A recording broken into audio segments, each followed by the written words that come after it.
Our scripture reading today comes from the book of Exodus, chapter 32, verses 1 to 6.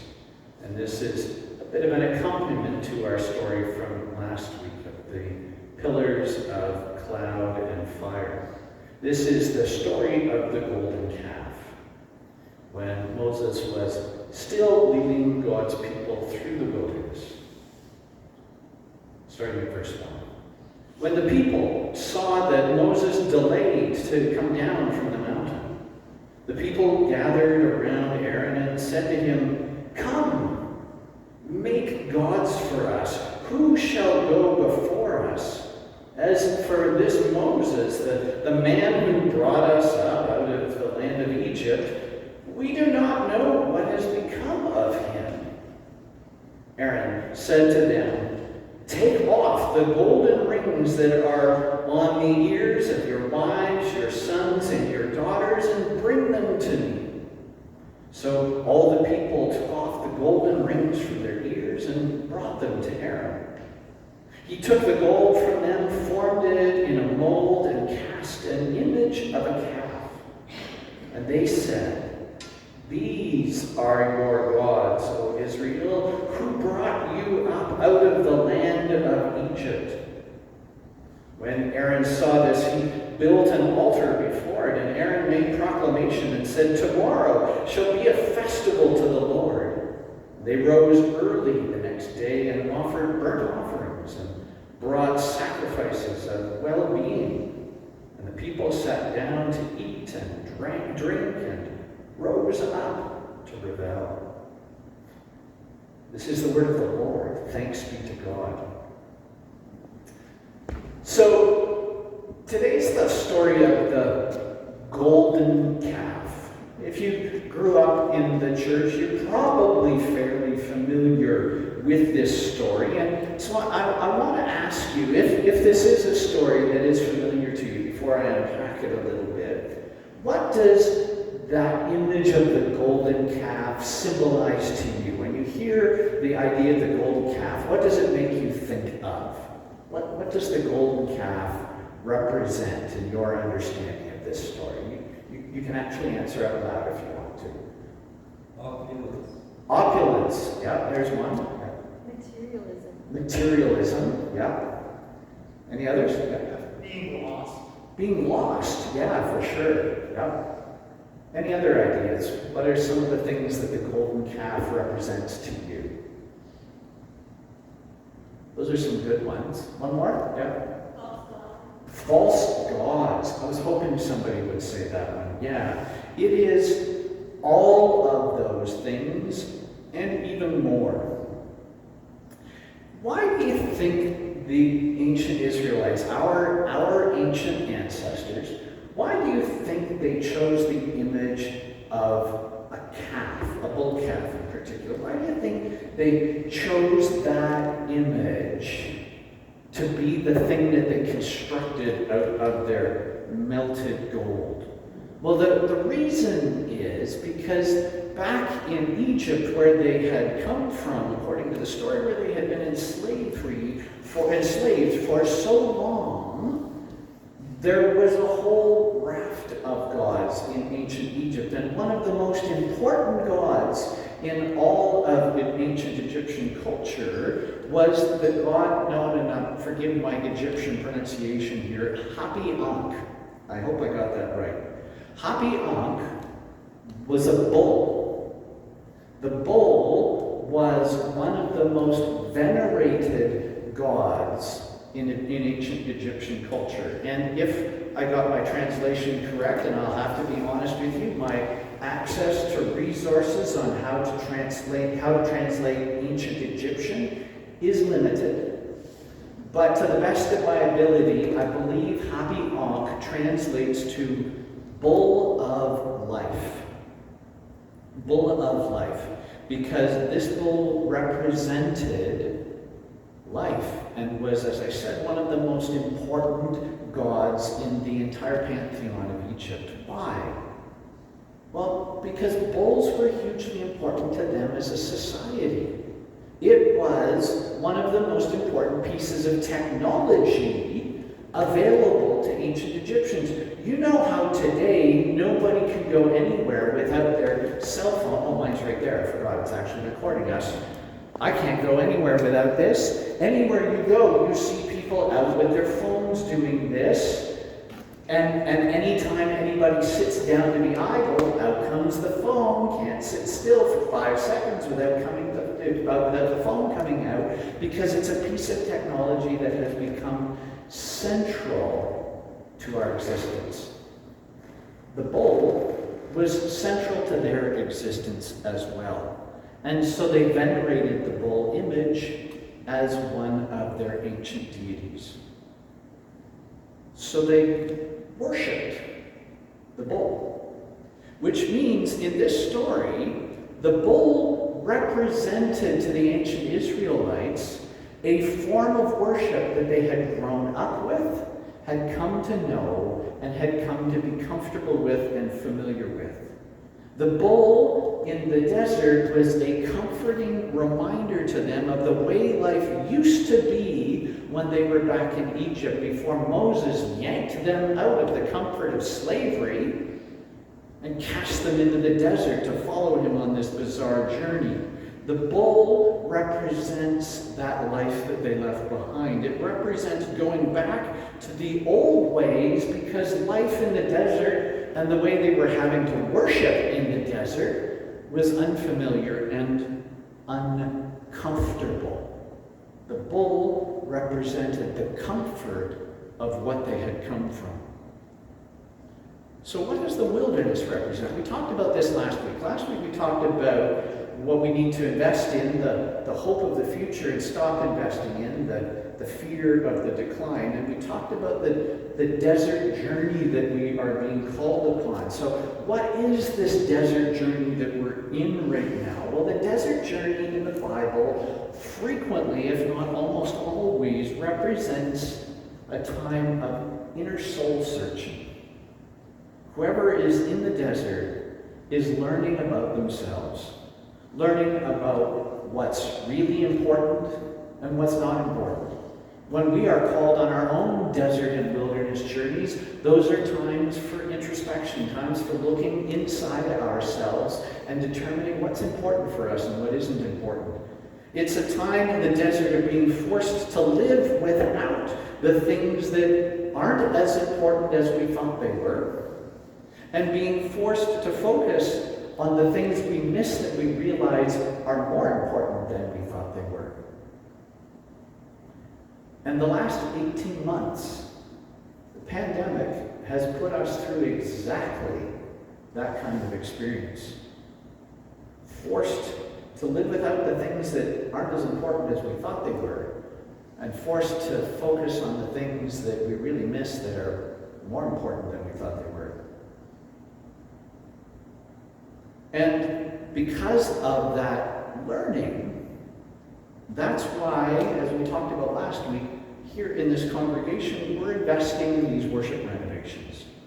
We're investing in the hope of the future rather than the fear of the decline. We're investing in where God is leading us. We're investing in the promised land of where God is calling us. We're investing in what God wants us to become. We're investing in what God wants us to be. The golden calf from this week's story represents our fear of the unknown, our fear of the unknown future, and our desire to retreat back to the comfort of what we had before we got called into the desert. The comfortable familiar. Because the unknown future in the wilderness is scary. That's the truth. It is scary being in the wilderness. Change is scary. Well, actually, it's not the future that's scary. It's the present. The future is the promised land. It's beautiful. We're just not there yet. The present, the wilderness, that's the scary part. God has promised us that the future will be glorious. The future will be beautiful. The future will be flowing with milk and honey. But in the present, sometimes we forget about that, and it's hard. It's amazing how God works through different people independently to come to the same place. And so this week, Ruth's children's message, talking about not Moses, but another Old Testament hero, Noah, speaks about the same thing. Morning, everybody. It's Sarah. Hi there. And it's Miss Ruth. And we're back here at St. James Sunday School in Waterdown welcoming you. This is our final part of the Noah story. It's the big finale, and it's got a lot about change. And we're just, change is happening all the time. I like the seasons right now. I had to go out and scrape off my windows, and I don't like that. We don't always like change, but it happens, and we know that we'll get the sunshine and the warm weather when the spring comes. So I did want to bring to focus that this is some of the change that's going on up in St. James, up in our sanctuary. I took this one piece. It was actually hard to find a piece of wood up there because they're so tidy. A lot of our senior men are working on change up there. We have a beautiful baby grand piano that's going to be in there. I can't wait to see that. That's cool. I've seen it. It's good. So change is really amazing. We always have change coming in our lives, and we need to thank God for the change. We're pretty happy about it. So I did want to say our sanctuary upstairs, I was looking at it this week, and we have beautiful windows. We have beautiful architecture. All of that is going to stay. We're going to enjoy that. We're just changing the seating. So that is pretty minor next to the changes that Noah had to deal with. And I did want to read this. I thought it was so well stated about Noah. So here we go. We're going to look at it together. As the last pair of animals loped away down the side of the mountain, how do you suppose Noah and his family felt? The long days of darkness and rain and taking care of animals were over. Yay! Were Noah and his family full of relief and new expectation? Perhaps they shared the fear of the unknown. We all do that. Whatever their feelings, the change had to be a jarring one for them. But Noah responded to this transition in two beautiful ways. First, he was thankful for God's love and help, and then he worshiped God with joy. And that's what we do here. We're always joyful in here. So if you want to see the full version of that, you can download that from our website later today, or watch it on our website later today, see the extended version of that. But doesn't that make you feel like you want to go back to Sunday school for a few minutes? That's how I felt. What do the stories of Noah in Ruth's case, or Moses in terms of the story that we're exploring today and last week, what do those two stories have in common? They both involve long wilderness journeys, both relating to the number 40, in fact. One a desert journey, the other a water journey, but both of them journeys of isolation, being cut off from the world as it had been before. A forced break from the past. Not a willing break from the past, but a forced break from the past. And a journey towards an unknown future, but a future with a promise to it. And most important, the thing that ties those two stories together is a God who did not abandon God's people on the journey. A God who gave them a sign to follow, different signs in each case, a sign of a glorious future that God had in mind for them as God's people. And a future that they could not yet see from where they were. That's what ties those together.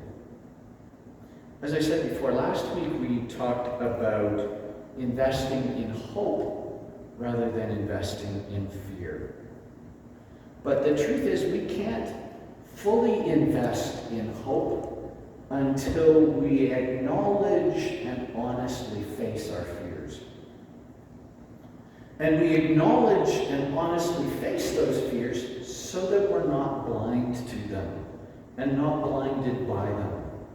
And once we acknowledge them, once we validate them, once we face them courageously, then we stop investing in those fears. Last week we talked about the pillars of cloud and fire, the symbols that God put before God's people to remind them day and night of where God was leading them. The hope that guided them and the hope that guides us through our own wilderness journey, day or night.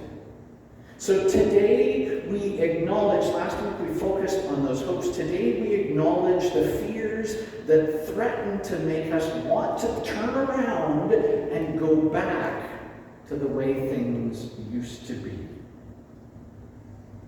But this is about more than just us. More than just about the changes that are happening here in this church. Because if it's just about us, then we miss the point of this story. I frequently these days, many times, I hear people yearning about, man, I just can't wait to get back to normal. I feel that. Anybody else, you don't have to put your hands up if you don't want to, but I certainly frequently feel like, oh man, I can't wait to get back to normal. After this pandemic is over, I can't wait to get back to not having to wear a mask or being able to be without a mask as long as I'm 12 feet away from you, or having to sit 6 feet apart. I want to hug people. I want to be close to people. I can't wait to get back to normal. Actually, I hope we never get back to normal.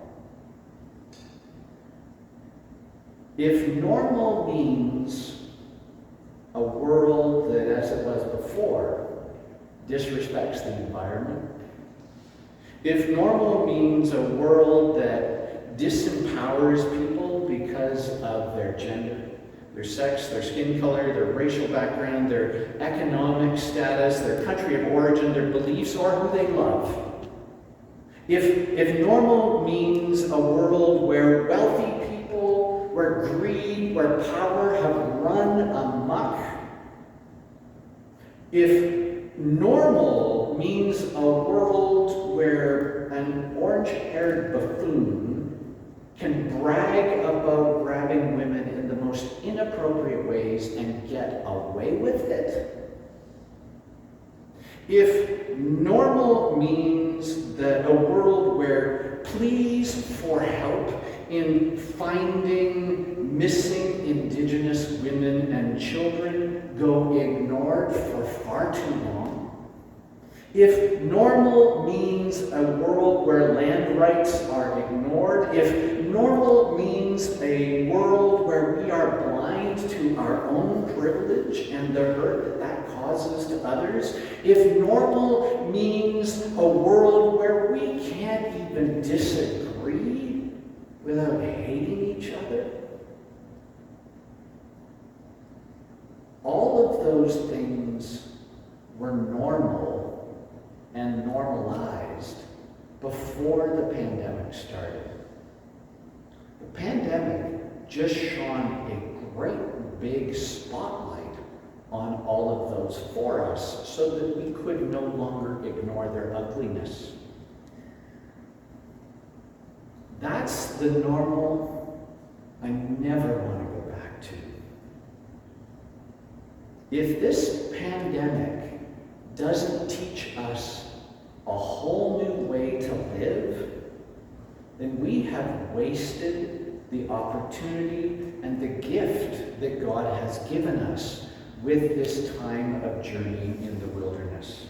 We have wasted these last 18 months if we don't learn a new way to live. The last 18 months have been for us and for the world a global spiritual wake-up call.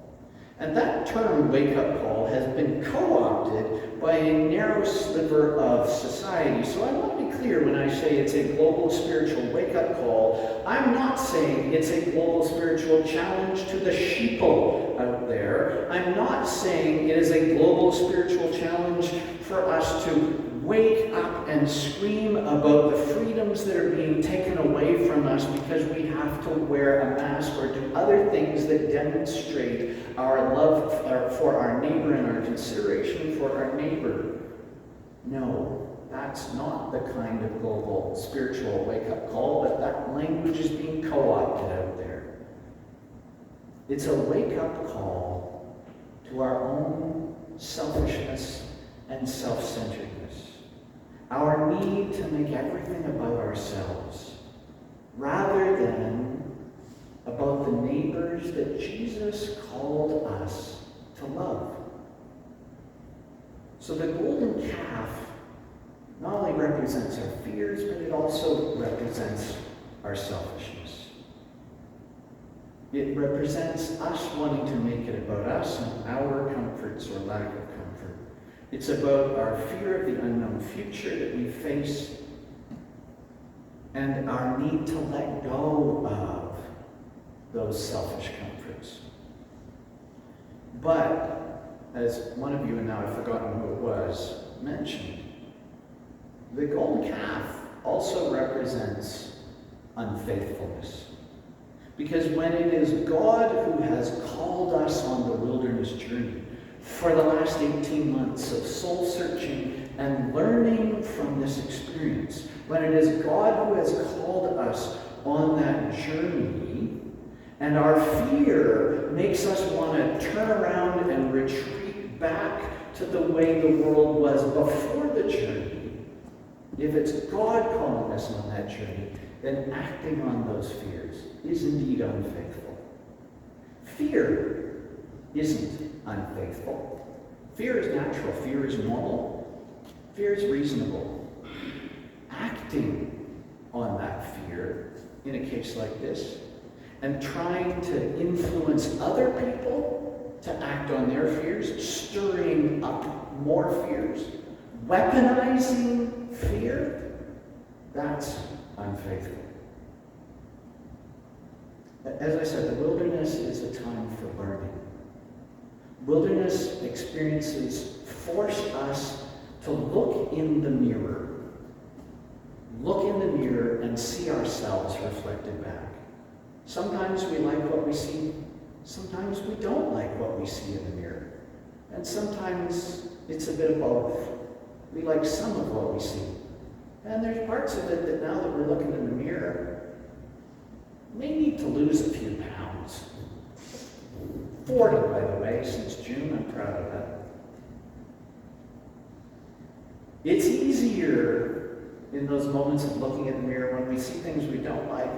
It's easier to attack the mirror, I'll be honest. It's also easier to build a golden calf. But the most important thing that we find when we're in the wilderness, the most important thing that we find when we're in the wilderness is a God who never abandons us. We find the God who provides for us enough to get by for the journey, just enough to get by, to make sure that everybody has enough to get by. We find in the wilderness a God who sends us signs of hope to follow that illumine our daytime and our nighttime, that give us signs of hope to follow in the day and in the darkness. We find in the wilderness a God who has been right here with us the entire time, for the whole journey, before, during, and after. Even when we lose sight of God, because we've gotten so focused on ourselves, God's still right here with us the whole time. God is with us. We are not alone.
We are yearning, but hope is dawning.